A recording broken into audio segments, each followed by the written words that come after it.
and of course, the TVC's third National Convention. Pinakikilala ko po ang National Chairperson ng Teachers Dignity Coalition at ang unang nominado ng ating Guro Party List, walang iba, Benjo Basas. Napakahalaga po ng taong ito para sa ating organization sa Teachers Dignity Coalition. Yes, ma'am?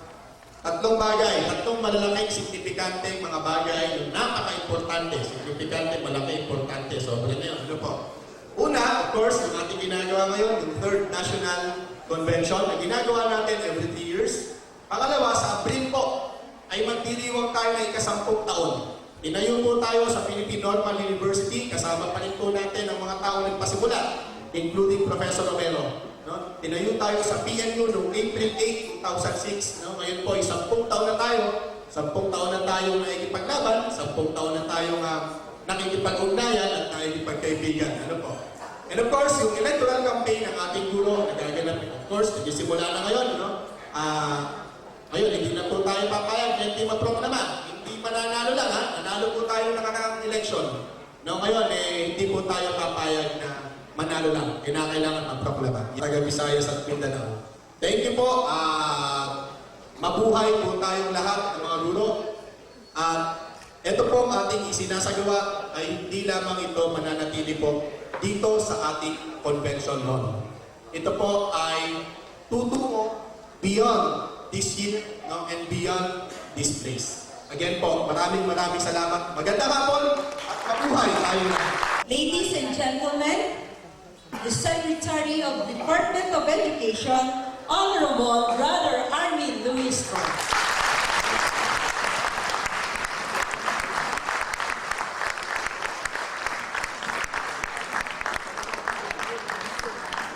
Maraming salamat, Ate M, sa iyong personal na pagpapakilala. Total, malapit na po yung Valentine's Day. Okay naman nun siguro kung hindi na ako magbasa ng aking mensahe, kundi magsalita na lang mula sa puso.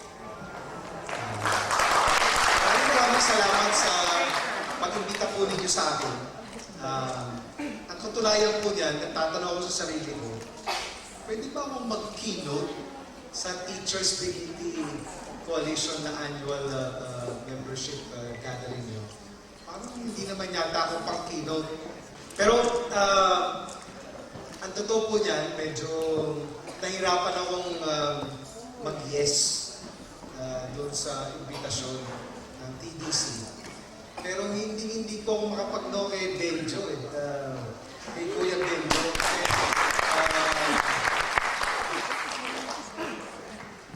Noong una po, hindi ko po siya pinagkakatiwalaan. Kaya hindi ko po sinabi sa kanya yan. Kaya nag-Google search ako. Sino ba ito si Benjo Basas? Ang tingin ko po, unang-una siyempre, tao po ako unang tingin, first impression lasts. Mabuti na lang, ang mga Pilipino mahilig sa nog-nog, di ba? Nung mag-Google search po ako, sabi ko, don't judge a book by its cover.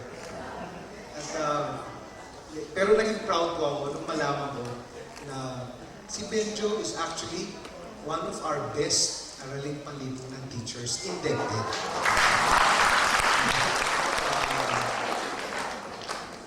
Iba po pagka nakakilala ka ng isang tao na may tinitindigan, na hindi nagagaling lamang sa bula. Kasi marami po, ang pinakamadali po sa buhay ay magpatikos. Kasi pwede mo naman magpatikos mula sa bula.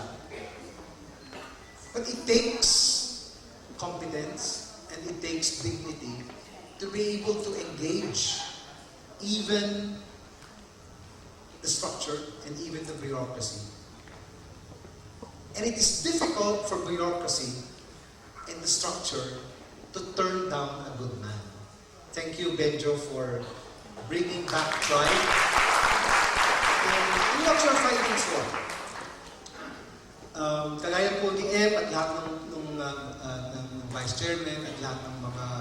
members ng executive committee ng TDC without mentioning other names. As a person, I try to engage anyone. Lalo na po nung isinulong ng kagawaran ng K-12 reform. I told myself, this is a reform that is long in coming. It will never be perfect. And day in, day out, year in, year out, it will have its own share of challenges, which bureaucracy and those in government will not be able to solve on our own. And as early as day one, the first day we articulated the reform, we got all types of brickbats and opposition to it. At the end of the day, I looked at and listened to all the criticisms and all the comments. And it's different when you listen to the comments of people who actually share the same dreams as you have. And that's what I found in the engagement of TDC. It was not an empty rhetoric. It was not coming from an advocacy that was pointed towards some other goal, more than what is a shared dream and value for both of us. Even during those times when we shared different perspectives of how to address the problem. Nakita ko po sa engagement ng TDC dun sa masasalimuot at sa magaganda rin naman na palayang namin na pareho naman pala tayo ng pangarap. Pareho rin tayo ng mga pinahahalagahan. Paminsan-minsan, dahil sa kung saan tayo nandoon at sa iba't ibang papel natin sa lipunan at sa kagawaran, iba-iba yung ating pinanggagalingan. Pero minsan, hindi po kagaya ng ibang mga bumabati ko sa DepEd. Minsan, hindi po nag-below the belt ang TDC. At maraming salamat po. Dahil sa palagay ko, we can fight about anything. And we can disagree.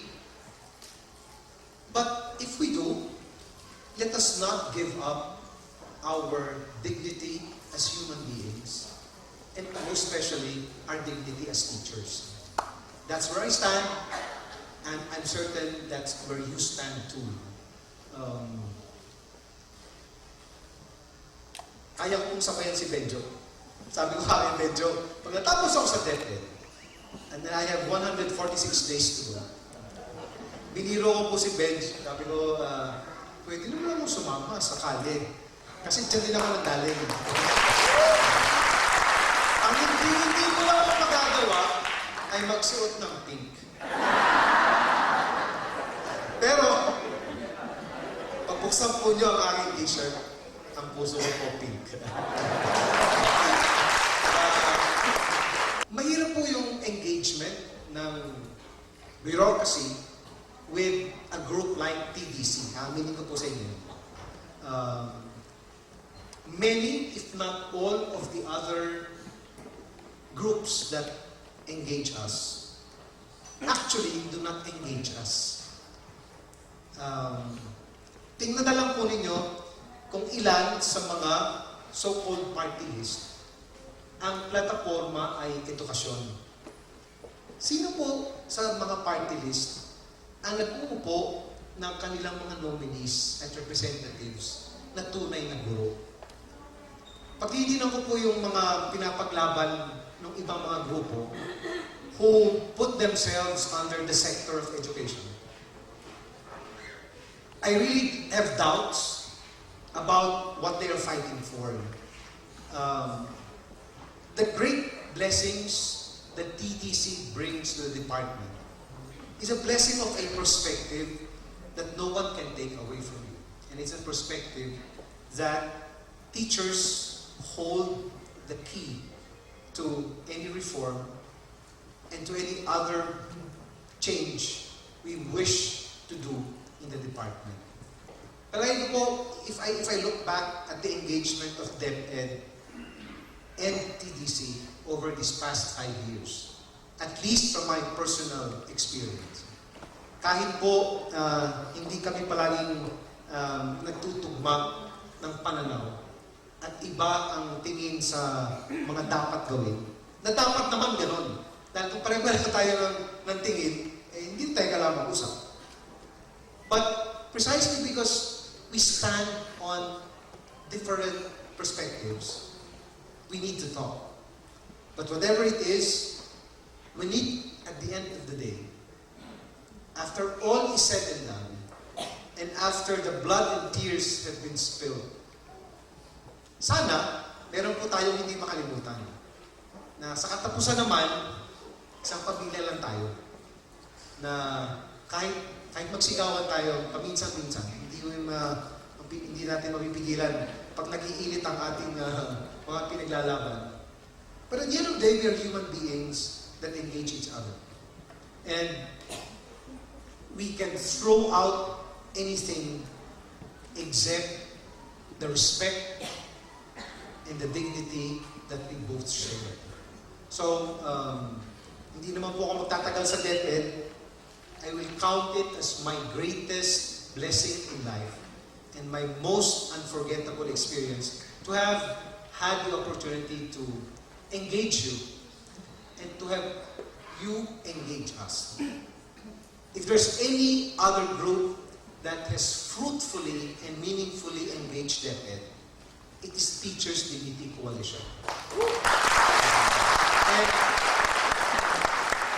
bawal po sa DepEd mag-electioneering, di ba? Baka ako makawa eh. Bawal lang mag-endorse, di ba? But I have no problems telling the world and telling others, those who are able to engage DepEd well.